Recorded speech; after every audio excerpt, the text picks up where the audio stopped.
DNA replication in eukaryotes. Eukaryotic genomes are much more complex and larger in size than prokaryotic genomes. The human genome has 3 billion base pairs per haploid set of chromosomes, and 6 billion base pairs are replicated during the S phase of the cell cycle. There are multiple origins of replication on the eukaryotic chromosome. Humans can have up to 100,000 origins of replication.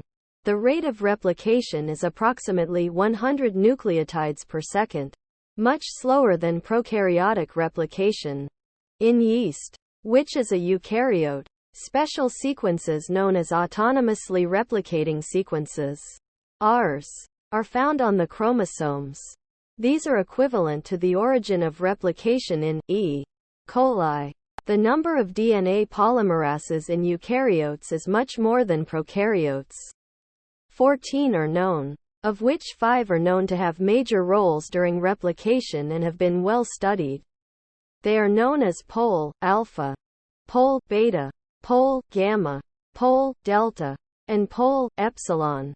The essential steps of replication are the same as in prokaryotes. Before replication can start, the DNA has to be made available as template.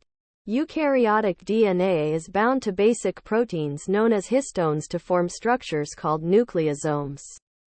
The chromatin, the complex between DNA and proteins, may undergo some chemical modifications, so that the DNA may be able to slide off the proteins or be accessible to the enzymes of the DNA. Replication machinery. At the origin of replication, a pre-replication complex is made with other initiator proteins. Other proteins are then recruited to start the replication process. A helicase using the energy from ATP hydrolysis opens up the DNA helix.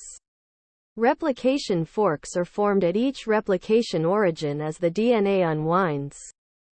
The opening of the double helix causes overwinding, or supercoiling, in the DNA ahead of the replication fork. These are resolved with the action of topoisomerases. Primers are formed by the enzyme primase. And using the primer, DNA pol can start synthesis, while the leading strand is continuously synthesized by the enzyme pol, delta. The lagging strand is synthesized by pol, epsilon, a sliding clamp protein known as pCNA, proliferating cell nuclear antigen, holds the DNA pol in place so that it does not slide off the DNA. RNase H removes the RNA primer, which is then replaced with DNA nucleotides. The Okazaki fragments in the lagging strand are joined together after the replacement of the RNA primers with DNA. The gaps that remain are sealed by DNA ligase, which forms the phosphodiester bond. Telomere replication. Unlike prokaryotic chromosomes, eukaryotic chromosomes are linear. As you've learned, the enzyme DNA pol can add nucleotides only in the 5' to 3' direction. In the leading strand, synthesis continues until the end of the chromosome is reached. On the lagging strand, DNA is synthesized in short stretches, each of which is initiated by a separate primer. When the replication fork reaches the end of the linear chromosome, there is no place for a primer to be made for the DNA fragment to be copied at the end of the chromosome. These ends thus remain unpaired.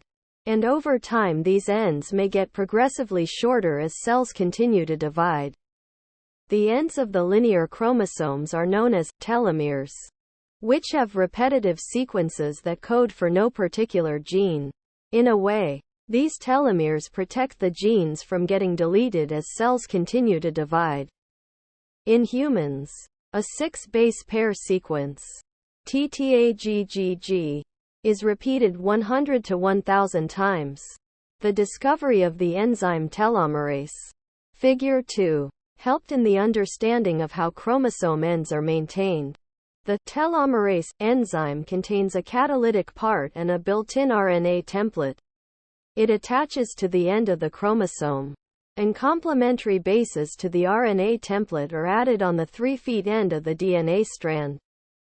Once the 3' end of the lagging strand template is sufficiently elongated, DNA polymerase can add the nucleotides complementary to the ends of the chromosomes. Thus, the ends of the chromosomes are replicated. Telomerase is typically active in germ cells and adult stem cells. It is not active in adult somatic cells. For her discovery of telomerase and its action, Elizabeth Blackburn, Figure 2, received the Nobel Prize for Medicine and Physiology in 2009. Telomerase and aging. Cells that undergo cell division continue to have their telomeres shortened because most somatic cells do not make telomerase. This essentially means that telomere shortening is associated with aging. With the advent of modern medicine, preventative healthcare, and healthier lifestyles, the human lifespan has increased, and there is an increasing demand for people to look younger and have a better quality of life as they grow older. In 2010, scientists found that telomerase can reverse some age-related conditions in mice. This may have potential in regenerative medicine. Telomerase-deficient mice were used in these studies. These mice have tissue atrophy, stem cell depletion, organ system failure, and impaired tissue injury responses. Telomerase reactivation in these mice caused extension of telomeres, reduced DNA damage, reversed neurodegeneration, and improved the function of the testes, spleen, and intestines. Thus, telomere reactivation may have potential for treating age-related diseases in humans. Cancer is characterized by uncontrolled cell division of abnormal cells. The cells accumulate mutations, proliferate uncontrollably, and can migrate to different parts of the body through a process called metastasis. Scientists have observed that cancerous cells have considerably shortened telomeres and that telomerase is active in these cells.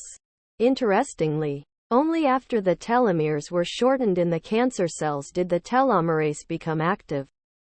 If the action of telomerase in these cells can be inhibited by drugs during cancer therapy, then the cancerous cells could potentially be stopped from further division.